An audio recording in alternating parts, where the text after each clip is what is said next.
Hi, Dee Britton here from Feeling Fabulous Forever, and I hope you are feeling fabulous and have had an awesome start to 2012.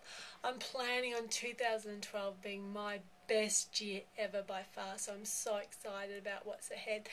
But what I want to share with you today is something that I've just decided to do. Like, I didn't make it a New Year's resolution or anything. But on the weekend, I decided that I was going to give up chocolate. I'm not really going to give it up. I've just decided that I'm not going to buy it really quite as often or hardly at all. That's a huge decision for me because I am a bit of a chocoholic and I can easily polish off a family Cadbury block in an afternoon without much problem whatsoever. But the problem is that afterwards I normally feel very, very ill. So on the weekend I bought a block of Cadbury peppermint bubbly and I was in the car and I was eating it and it started to hurt my teeth. And then I thought, I really don't feel well after I eat chocolate, so why do I continue to do it?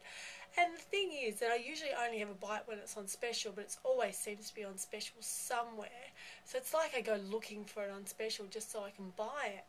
And I really don't like what chocolate makes me do. Well, chocolate doesn't make me do anything, but how I act when I buy chocolate, because I'm not sure about you, and I'd love to hear your thoughts if this is how you feel as well, is that I'm a really good sharer with most things, but when it comes to my chocolate, I don't like to share. Like if there's a special on and it's 2 for $6, I'm quite happy to buy 2 blocks, give one to the rest of the family and keep one for myself. But I do not like to share my block. And the other thing that I quite often do, and I'd really like to know that if you're guilty of this too, because I'd hate to be alone here, is that sometimes I go out and I'll buy a block and I'll hide the evidence. I'll throw away the receipt and I'll throw away the packaging so no one else can see. And so then, because I think if we do stuff like that and nobody else knows except for us, then it didn't really happen. Like, we didn't really eat a whole block of chocolate, but then we still feel a bit guilty. Well, I do anyway. So I decided that I really don't like it that much. Although it gives me some instant gratification when I taste it, everything else to do with it, I don't really like. So I thought, well, I'm not going to say I'm not going to eat it anymore, because if it's there and I feel like having some, then I will. So what I'm making a pledge today, January the 9th, 2012, that for at least the next 3 months, so the next 90 days, I will not buy any chocolate. I will not buy any dairy milk chocolate. But what I am going to do is I'm going to buy some dark chocolate, some very good quality dark chocolate. I'm just going to buy a small block of that and I'm going to keep it in the fridge just in case, I get some cravings. I'm not a big fan of dark chocolate, but I'm sure if I really need a piece, it's there. And also, if I go out or if someone offers me a piece, then I will have it. But one of the things that I am working on doing is doing things in moderation, because when it comes to things like chocolate, I'm not very good at moderation.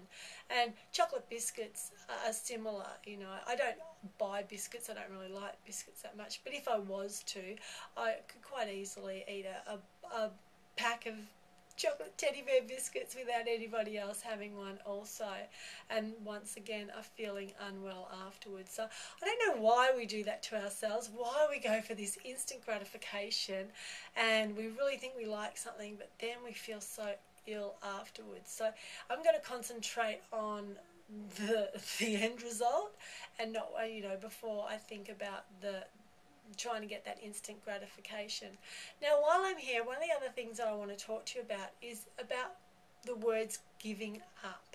Now, if I said I was giving up chocolate, which I did, it really means that, I'm depriving myself of something. So, and usually when we deprive ourselves of something, that means we want it more. It's like we're a child that's told that they can't have something. So when we're told we can't have something, we want it more. We want to be a deceitful child. So I haven't decided that I'm giving it up. I'm just not buying it. And we can talk about that, like if we're giving up smoking or something. So what are we really giving up? We're not giving up anything. All we're doing is we're changing a bad habit, and we're going to make it a change for a good habit anyway. So if we're talking about something that we're giving up when we're actually really doing it to make ourselves healthy, if we look at, instead of giving up, what are we gaining? So I'm going to gain greater health. I'm going to gain, a better figure. So I'm going to focus on what I'm going to gain from not buying chocolate. I'm actually going to gain quite a bit more money. So I'm not spending $3 every couple of days or $4 every couple of days on a block of chocolate. So I'm focusing on what I'm going to gain. And it's also with that money, I'm going to think of, well, I'm going to put that money away anyway, and I'm going to actually purchase something for myself, like a massage or a bunch of flowers. So something that gives me more than, an hour or so, or a few minutes gratification, and it makes me feel good afterwards as well.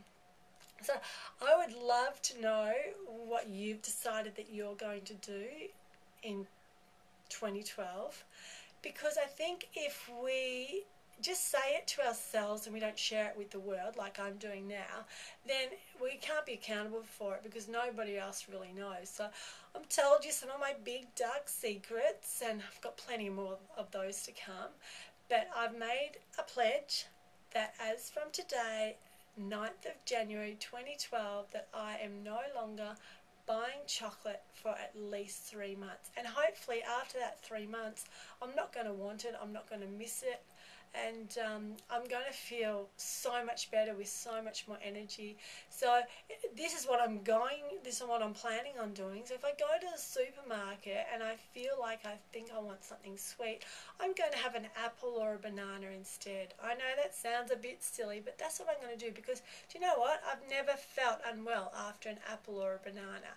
And so that's what I'm going to concentrate on. What can I swap my chocolate for? And that's what I'm going to do.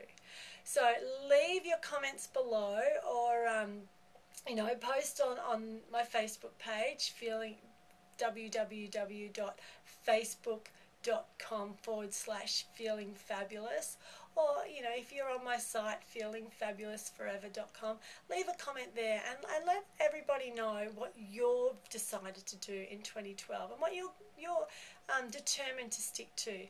And let's all share and help each other through maybe the first couple of days or the first couple of weeks that might be a bit tough. We can do this. I am on a mission not only to make myself a lot healthier, although I am quite healthy, I pride myself on that, but to make the world a healthier place. So jump on board, share what you're going to do. I'd love to hear it. You have a fabulous day. Dear Britton from Feeling Fabulous Forever.